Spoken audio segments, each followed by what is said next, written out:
Family, कशा आहात तुम्ही सर्व? नक्कीच मजेत असाल. मी सुद्धा खूप मजेत आहे. मी स्नेहल तुम्हा सर्वांचं आपल्या चॅनलमध्ये अगदी मनापासून स्वागत करते. तर मी आज शॉपला आली आहे आणि जवळपास मी शॉपला आली आहे 4 दिवसानंतर. त्याचा आधी तर तुम्हाला कारण सांगते. प्रिशूचं जेव्हापासनं ब्रेस्टफीडिंग बंद केलं ना तेव्हापासनं ती जास्त त्रास द्यायला लागली आहे, हे मी नोटीस केलं. आता तुम्ही म्हणाल त्रास म्हणजे कसं? तर ती खूप जास्त हट्टी व्हायला लागली आहे. म्हणजे तिला मी म्हणजे मीच पाहिजे. त्यात गेल्या महिन्यामध्ये माझ्या शॉपच्या पुढेच रोडचं काम सुरू होतं, त्याच्यामुळे पूर्ण रोड ब्लॉक होता. तर एवढ्या उन्हातान्हात शॉपला येऊन काही फायदा नाही म्हणून मी बऱ्यापैकी घरी होती. त्याच्यामुळे सुद्धा तिला माझी खूप जास्त सवय झालेली आणि मग ती एवढी जास्त चिडचिड करते ना, जेव्हा तिला मी पाहिजे तेव्हा तिला मी पाहिजेच, असं तिचं जास्त झालेलं आहे. त्यात रात्रीला आम्ही विचार केला होता की मग ती पोटभर जेवत जाईल, झोपत जाईल, पण नाही. रात्री झोपताना तिला फीडिंग घ्यायची सवय होती, त्याच्यामुळे मग ती रात्री झोपताना स्पेशली म्हणजे 12-12:30ला ती झोपते. तर तिला झोपताना जेवायला पाहिजे आहे. मग ते जेवण खूप स्लो झोपेपर्यंत आम्हाला 1-1:30 होतो. आणि त्याच्यामुळे मग बाकी पूर्ण शेड्यूल बिघडतो. म्हणजे जसं ब्रेस्टफीडिंग सुरू असताना जी हालत होती ना माझी, तरी अजूनही तशीच आहे. बाकी मग ती मला कधीही बोलवून घेते काही. त्याच्यामुळे मला सुद्धा इकडलं म्हणजे लक्ष देऊ शकत नाहीये मी असं. आता तुम्हाला दाखवते आधी की किती जास्त पसारा झालेला आहे आणि त्याच्यानंतर मग बाकी तुमच्यासोबत मी पुढे बोलते. बघा, हे सर्व ना पूजेचं सामान सुद्धा इथेच आहे, हे आवरायचं आहे. त्यानंतर बाकी इकडे ट्रॉलीमध्ये सुद्धा सर्व फेशियल वगैरे केलेले प्रोडक्ट्स आहेत. इकडे मला हा पेडिक्युअर टब सुद्धा धुवायचा आहे आणि बाकी जे लास्ट टाइम फेशियल केलं ना त्याचे प्रोडक्ट्स वगैरे सर्व टेबलवर तसंच ठेवलेलं आहे. चेअरवर सुद्धा सर्व सामान आहे. सो बघितलं तुम्ही, खूप जास्त झालेलं आहे सगळं इकडे-तिकडे. कारण लास्ट टाइम जेव्हा मी शॉपला आलेली ना तेव्हा माझ्या हातात काम होतं. एक क्लायंट सुरू होतं फेशियलचं. त्यांचा फेशियलचा पॅक त्यांना लावून दिलेला होता आणि घरून कॉल आला की प्रिशू रडत आहे, घरी ये. मला ते सगळं तसंच टाकून जावं लागलं. म्हणून एवढं सगळं मेसी झालेलं आहे आता. तर आता ना आधी मी हे सगळं आवरून घेते आणि त्याच्यानंतर बाकी पुढे शेअर करते. तर आज विद्याताई उद्याला जाणार आहे. सो आज वॅक्स करायचं आहे तिला आणि माझं तर मी माझ्या हातानेच करते गेल्या 2-3 वेळेसपासनं. पण ती बोलली की तुला करायचं असेल तर मी करून देते. सो आमचं ते प्लॅनिंग आहे आज. माहिती नाही प्रिशू किती सपोर्ट करते तर, कारण ती आता खूप जास्त इच्छुक झालेली आहे. जे आम्ही करतो ना तेच तिला करायचं असतं. त्याच्यामुळे मला टेन्शन येतं की काय करू. पण तरीही सुद्धा बघते मी. वॅक्स हीटर घरी घेऊन जाणार आहे. वॅक्ससुद्धा घरी घेऊन जाणार आहे आणि बघते कसं काय होतं ते तुमच्यासोबत सुद्धा शेअर करतेच. सो व्हिडिओला असंच कनेक्ट राहा. आधी तर ना टेबलवरलं सर्व सामान काढलं, त्याच्यानंतर वॉटर स्प्रे केलाय आणि हे पुसून घेते. यावर ना जास्त पाणी टाकायचं नाही, नाहीतर हे टेबल खराब होतं. त्याच्यामुळे मग मी सुरुवातीपासून फक्त वॉटर स्प्रेच करते. बाकी वॅक्स हीटर वगैरे पुसून ठेवत आहे, कारण तेही मला आज घरी घेऊन जायचं आहे. आणि बाकी पूर्ण टेबल क्लीन झाल्यानंतर म्हटलं चेअरचं वगैरे करते, कारण कुणीही आलं ना तर ते व्यवस्थित दिसत नाही. म्हणून चेअरवरलं सर्व सामान काढून घेतलं. त्यानंतर ट्रॉलीवर जे होतं ना तेही सर्व सुद्धा काढून घेतलं, घड्या करून ठेवलं नीट. आणि आता सगळं झाल्यावर बघताय किती छान क्लीन दिसतंय. तर हे सर्व मला घरी घेऊन जायचं आहे, त्याच्यामुळे मी हे सर्व इथेच ठेवलेलं आहे. म्हणजे लक्षात राहते. बाकी पूर्ण चेअरवरचं जे होतं तेही पुसून वगैरे घेतलं. ट्रॉलीवरचं हे जे घरी न्यायचं आहे आणखी ते आहे आणि बाकीसुद्धा टेबल वगैरे सर्व रेडी करून ठेवलं आहे. आत्ता कुठे छान क्लिनिंग वाटते आहे. मला आत्ता कुठे माझं आवरून झालेलं आहे आणि वाजलेत 7:15. मी घरून आली होती 6:30ला. आता 1 तास लागला मला पूर्ण आवरायला, पूजा वगैरे या सर्व गोष्टीला. आणि मी ना घरूनच बर्फ करून आली होती पाण्याचं, कारण खूप डेंजर गरमी आहे. मी सांगू शकत नाही, एवढा जास्त घाम येतोय मला, खूप भयानक. आता पाणी पिते, थोडा वेळ मला काही एडिटिंग करायची होती जी घरी अजिबातच होत नाही, सो ती करून घेते. त्याच्यानंतर मग सामान वगैरे मी सर्व काढून ठेवलेलं आहे, लक्षात राहत नाही म्हणून सर्व एकाच जागी ठेवलं. आणि बाकी काय होतं ते तुमच्यासोबत मी घरी गेल्यानंतर शेअर करते. तो मी घरी आली आणि इकडे मस्तपैकी विद्याताईचं फेशियल करून दिलं. वॅक्ससुद्धा करायचं आहे जसं मी आधी सांगितलं तसं. आणि आल्यावर प्रिशूने काहीच सुचू दिलं नाही, म्हणून मग तिला मोबाईलमध्ये कसं तरी गुंतवलं, कारण ती सारखं येत होती फेशियलचे ते स्पॉन्ज घेत होती आणि असं करत होती. क्लीनच असतात ते, मी नवीनच यूज करते असं आहे. सो ती आता बाबासोबत गेलेली आहे. मी बाकी स्पॉन्ज वगैरे सर्व क्लीन करून ठेवते. हिचा पॅक सुकेपर्यंत बघा कशी डाकू बूट दिसते आहे. पण फेअर स्किन खूप आहे विद्याताईची, तिच्यावर हे फेशियल खूप छान जाते. मी तुम्हाला दाखवते मी तिच्यावर कुठलं फेशियल केलेलं आहे आणि रिझल्टसुद्धा दाखवते. बिफोरचं तर आता नाही शेअर करू शकत, नेहमीप्रमाणे आम्ही बिफोरचा फोटो क्लिक करायचा विसरलोच. तुम्हाला आफ्टरचा रिझल्ट नक्कीच दाखवते आणि त्याच्यानंतर माझंसुद्धा करायचं आहे जे ती करून देणार आहे. आम्ही ना VLCCचं हे गोल्ड फेशियल करतोय, जे प्रीमियम गोल्ड फेशियल आहे. माझी बिफोरची स्किन तुम्ही बघू शकता. आता माझं फायनली फेशियल सुरू करणार आहे. तर ना इथे आता माझ्या क्लेन्झिंगला सुरुवात झालेली आहे. आता ती मागे जी उशी बघताय ना तुम्ही, ती स्पेशल आम्ही अशाच काही कामासाठी ठेवलेली आहे आणि जी वॉशेबल नाही आहे, त्याच्यामुळे तुम्हाला ती खूप खराब दिसत असेल, सो प्लीज त्याला इग्नोर करा, कारण ती वापरातली नाही आहे. माझं इकडे फेशियल सुरू आहे. इकडे या मॅडम माझ्या गोदीत येऊन बसल्या, कारण तिला पण फेशियल बघायचं आहे. आणि क्लेन्झिंग झाल्यानंतरच तुम्ही बघता किती छान क्लीन झालं आहे. So I am happy with the service. समोर मस्त तारक मेहताचे भूतीनवाले एपिसोड सुरू आहे आणि हा कॉम्बो तर खूपच मस्त आहे. इकडे आईस्क्रीम आईला न देता काय खाते तू, आणि इकडे माझं विद्याताई. मला ना माझं फेशियल करायचं म्हटलं म्हणजे खूप प्रॉब्लेम येतो, पण विद्याताई जेव्हा जेव्हा येते ना तेव्हा ती माझं करून देते. तिला प्रॉपर सर्व स्टेप्स येतात आणि तिचा हात खरं सांगू खूप सॉफ्ट आहे. आता इथे मला पॅक लावणं सुरू आहे.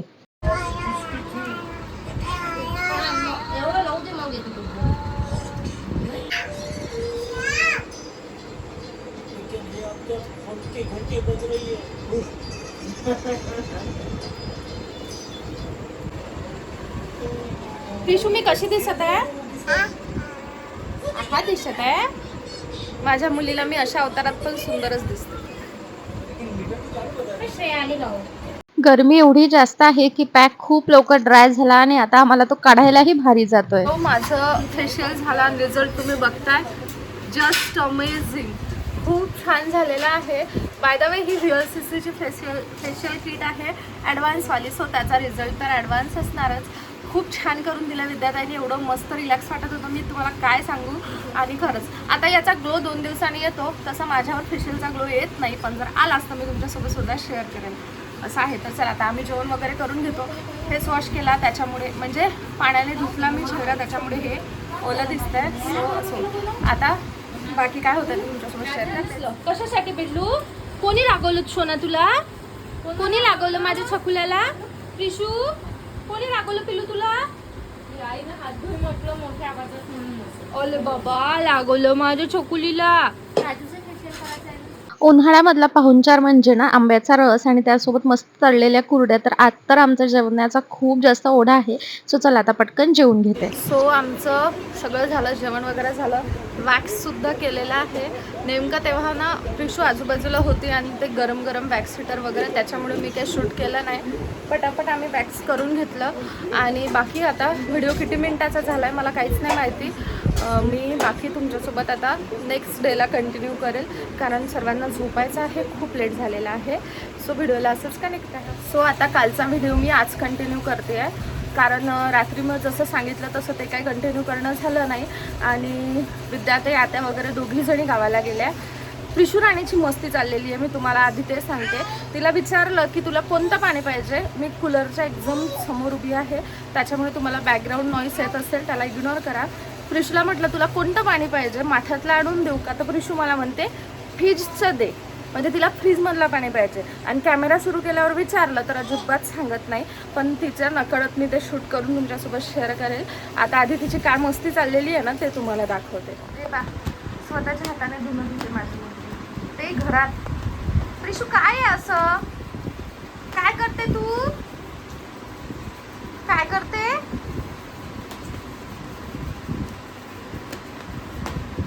मी कशी मारते प्रिशू तुला? प्रिशू मी तुला कशी मारते? पा माझी मुलगी तिच्या लेकराला घेऊन कपडे धुत आहे. प्रिशू प्रिशू बघा माझी सोनूली किती छान झोपली तिच्या बाळाला घेऊन. सो आत्ता मी रेडी वगैरे झाली, प्रिशू मॅडमला झोपून दिलं, म्हणजे झोपायला तयारच नाही. वाजलेत 3:15. आता 4 वाजेपर्यंत थोडंसं माझं काम करते. त्याच्यानंतर मी शॉपला जाते. ही मॅडम उठायच्या मस्त तिचं बाळ घेऊन झोपते. आता ती बाळ काढते मी तिच्या अंगावरचं. आणि ऊन खूप डेंजर आहे, खूपच जास्त. कूलर सुरू असून पण असं होतं आहे की खूप गरम वाफा लागतं आहे. आणि जे काल फेशियल केलं होतं ना त्याचं बघताय तुम्ही अजूनपर्यंत, म्हणजे क्लेन्झिंग छान झालेलं आहे, एक टॅनसुद्धा छान रिमूव्ह झालेला आहे. बाकी ग्लो येतो आहे की नाही ते सुद्धा मी तुमच्याबरोबर शेअर करेलच. सो मी शॉपला आली आहे. घाम बघताय, डेंजर गरमी होती आहे. कारण माझं एक शूट होतं, ते करण्यासाठी म्हणून मी रेडी झालेली. पण बघताय तुम्ही खूप डेंजर अवतार झालेला आहे. आता वाजलेले आहेत 7:30. मला घरी जायचं आहे 1 तासाने. त्याआधी माझे काम फिनिश करून घेते. म्हटलं कुठलं शूट काय ते सुद्धा तुमच्यासोबत शेअर करते. पण त्याआधी हे बघा, खरंच गरमी खूप डेंजर आहे. मी फॅनच्या खाली बसली आहे तरीसुद्धा. आणि गरमीने खूप काही इन्सिडेंट होतात आहे मोबाईलचे. सो तुमचाही मोबाईल जर गरम होत असेल ना तर प्लीज लक्ष ठेवा. जास्त चार्जिंग वगैरे करू नका. मला लक्षात आलं म्हणून मी सांगते. चला आधी मी माझं काम करून घेते आणि त्याच्यानंतर तुमच्यासोबत बोलते. आत्ता कुठे जरा निवांत बसायला वेळ मिळाला आहे. आली तेव्हापासून कंटिन्यू शूटच सुरू होतं. गरमी तुम्ही बघताय किती डेंजर होत आहे, खूप जास्त गरमी आहे.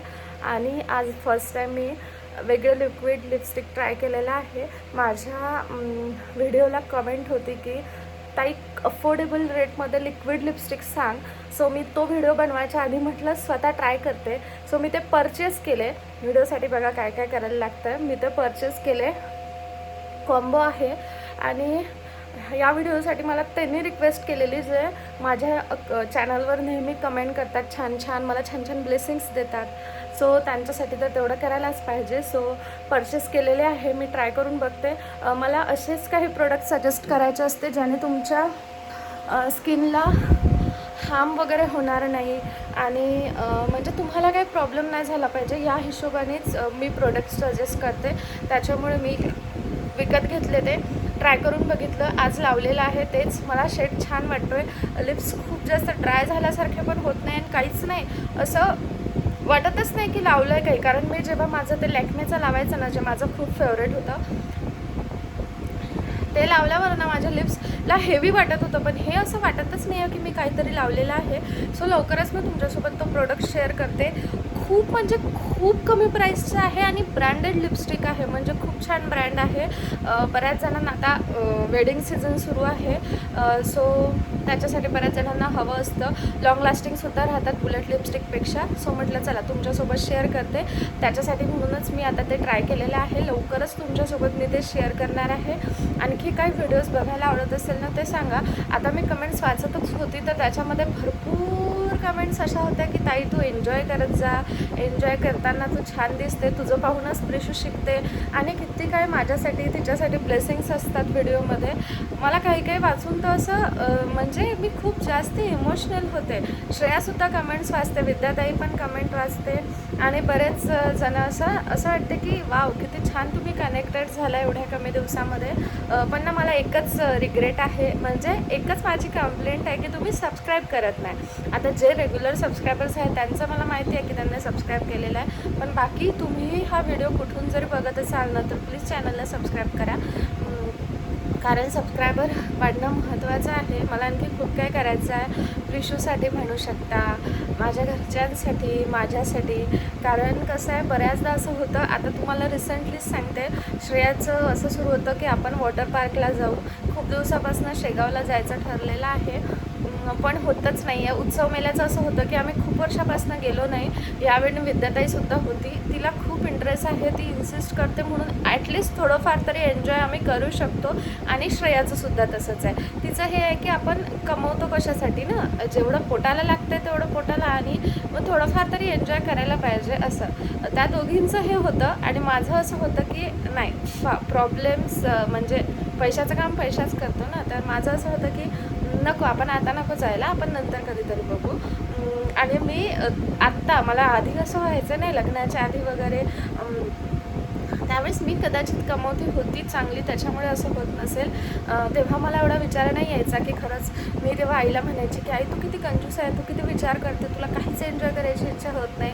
आत्ता मला कळतं आहे जेव्हा माझ्यावर एक खूप मोठी रिस्पॉन्सिबिलिटी आहे प्रिशूची, तेव्हा की नाही सध्या तिच्यासाठी सर्व गोष्टी करायच्या, तिच्यासाठी सर्व म्हणजे पैसे जमा करणं झाले पाहिजे हे ते. त्याच्यामुळे मला माझ्यासाठी काहीच करायची इच्छा होत नाही. इवन किती दिवस तर मी माझ्यासाठी काही घेत पण नाही. आता बघताय मला म्हणजे होतच नाही मला ते. या झोनमध्ये मी सध्या अडकलेली आहे पैशाच्या प्रॉब्लेम्समुळे की कशामुळे मला नाही माहिती, पण या झोनमध्ये मी अडकलेली आहे. आता आमची खूप दिवसाची इच्छा होती की उज्जैनला जायचं. म्हणजे उज्जैन खूप कमी पैशात होते आमच्या इथून. डायरेक्ट उज्जैनला ट्रेन आहे तर 2000मध्ये वगैरे पूर्ण होऊन जातं. पण कालच विषय झाला. माझं हे होतं की उज्जैनला जाऊ तर मग ओंकारेश्वरसुद्धा बघायची इच्छा होणारच, कारण ते महादेवासोबतचं जे ते अटॅचमेंट आहे ना ते खूप जास्त आहे. त्याच्यामुळे मग असं होतं माझं की नाही मग आपण करू तर दोन्ही गोष्टी करू असं. तर तेवढ्यात ना मला आत्ता एक कोलॅबरेशन आलं. उज्जैनच्या ऋणमुक्तेश्वर मंदिरामध्ये सिद्ध केलेलं एक कॉईन आलेला आहे मला कोलॅबरेशनसाठी. मी आज तोच व्हिडिओ बनवला. काही गोष्टी योगायोगसुद्धा असतात, पण योगायोग किती स्ट्रॉंग असतात हे मला तुम्हाला सांगायचं आहे की आत्ता सध्या मी खूप डेंजर कर्जात अडकलेली आहे, खूप डेंजर. त्याच्यामुळे मग मला ते आलं तर मला असं झालं की जाऊ दे, महादेवाच्या दर्शनाला आपण तिथपर्यंत नाही जाऊ शकत, पण ते त्यांचा आशीर्वाद कशा रूपात पाठवतात. मला कालच आई म्हणली की महादेवाला तू म्हणजे तुझे काही प्रॉब्लेम्स आहेत, काही गोष्टी अशा आहे, लिगल गोष्टी आपण म्हणू शकतो. तुम्ही बघताय आताही माझ्या डोळ्यात पाणी आलं आहे. मी जेव्हाही विचार करते तेव्हा माझ्या डोळ्यात तसंच पाणी येते की जे आहे लिगल गोष्टी, कोर्ट केसचं म्हणा किंवा काय, हे लवकर सॉल्व होतच नाही आहे. आणि हे लवकर सॉल्व होतही नाही तसंही, कारण कोर्टसुद्धा तोडण्यासाठी नसतं. त्यांचं हेच असतं की जुळल्या पाहिजे गोष्टी, त्याच्यासाठी ते वेळ देतात. पण जर दोन्हीकडून जर नाहीच आहे इच्छा त्या रिलेशनला ठेवण्याची किंवा काही, तर मग पटकन करायला पाहिजे असं मला तरी वाटतं. पण ते नाहीच होत आहे. आम्हीसुद्धा खूप काही डिस्कशन केले. त्याच्यामुळे मग तोडगा हाच काढला की जाऊ दे, ते जसं होईल तसं होईल, त्याच्या नादी लागायचं नाही, फोकस आपल्या कामावर करायचं. पण खरंच आहे म्हणजे मी महादेवाचा जो आहे साक्षात्कार तो याच्या आधी पण बघितलेला आहे. कारण मी 21 किलोची उसळ वाटायची असं ठरलेलं, म्हणजे साबुदाण्याची खिचडी. तर मी 21 किलोची पूर्ण टोटल होईल असं माझ्या खर्चात हे मी कबूल केलेलं होतं. आणि ते मी आमच्या इथे गडगडेश्वरचं मंदिर आहे तिथे मी देईल असं ठरलेलं. तर तिथे ना एक मुलगा आला, त्याच्या आजीसोबत वगैरे असेल समथिंग. त्याचं रूप मला अजूनपर्यंत लक्षात आहे. मुलगा होता तो, मस्त टी शर्ट आणि जीन्स घातलेला, छोटा मुलगा होता, प्रिशूपेक्षा थोडासा मोठा फक्त. आणि तो आला, तो बोलला काहीच नाही. दर्शन वगैरे घेतलं महादेवाचं आणि त्याच्यानंतर आमच्याकडे आला. आम्ही वडाच्या झाडाच्या खाली उसळ देत होतो. तो म्हणत होता की त्याला आईच्या हाताने नाही पाहिजे. आई देत होती तर तो नाही असं करत होता, तो माझ्याकडे बघत होता. मग मी त्याला उसळ दिली आणि त्याच्यानंतर ते दोघंजणं कुठे निघून गेले काहीच नाही माहिती. असं आहे. आणि याच्या म्हणजे ते झालं. आणखी एकदा मी आमच्या इथे युनिव्हर्सिटी रोडला, आता भर मे महिना होता, विदर्भाचं ऊन खूप डेंजर आहे. तुम्ही जर असाल इथले तर तुम्हाला माहिती असेल. मे महिन्यामध्ये 25 तारीख होती आणि खूप डेंजर ऊन. मी माझ्या ॲक्टिवाने जात होती. माझ्या ॲक्टिवाला तेव्हा 17-18 महिनेच झालेले होते आणि माझ्या गाडीतून धूर निघायला लागला. ऑइल पूर्ण संपलेलं होतं, धूर निघायला लागला. तर 2 मुलं माझ्या मदतीसाठी आली. एवढं रोडवर कोणीच नव्हतं, माझ्याकडे पैसेसुद्धा नव्हते. आणि त्या मुलांनी ना माझी गाडी लोटत गॅरेजपर्यंत नेली. त्या गॅरेजवाल्याला म्हणजे खर्च आला, त्या गॅरेजवाल्याला 500 रुपये दिले आणि तो मुलगा निघून गेला. कोणीच कोणासाठी असं अनोळखी काही करत नाही. तो माझ्यापेक्षा खूप लहान होता, तर कोणीच कोणासाठी असं करत नाही. पण नंतर आम्ही त्याला म्हणजे त्याचा कॉन्टॅक्ट नंबर मी घेतला होता. नंतर मी लगेच बाबाकडून घेऊन त्याला पैसे देऊन दिले. पण मी हे सांगत आहे की खरोखर महादेव भोळेशंकर आहेत, पण ना ते खरोखर धावून येतात. त्याच्यामुळे मग मला हे आत्ता या सगळ्या टेन्शनमध्ये हे कॉईन मिळालं ना, तर मला लगेच क्लिक झालं. म्हटलं तुमच्यासोबतसुद्धा शेअर करते. आता खूप जास्त बडबड झालेली आहे. मी लवकरच तुमच्यासोबत लिपस्टिकचा व्हिडिओ शेअर करेन, कारण बघताय लिप्स अजिबात ड्राय वगैरे नाही झाले, खूप छान आहे. तर चला आता मी या व्हिडिओला इथेच एंड करते. तुम्हाला हा व्हिडिओ कसा वाटला मला कमेंट सेक्शनमध्ये नक्की सांगा. भेटूया नेक्स्ट व्हिडिओमध्ये. तोपर्यंत bye bye, take care and thanks for watching my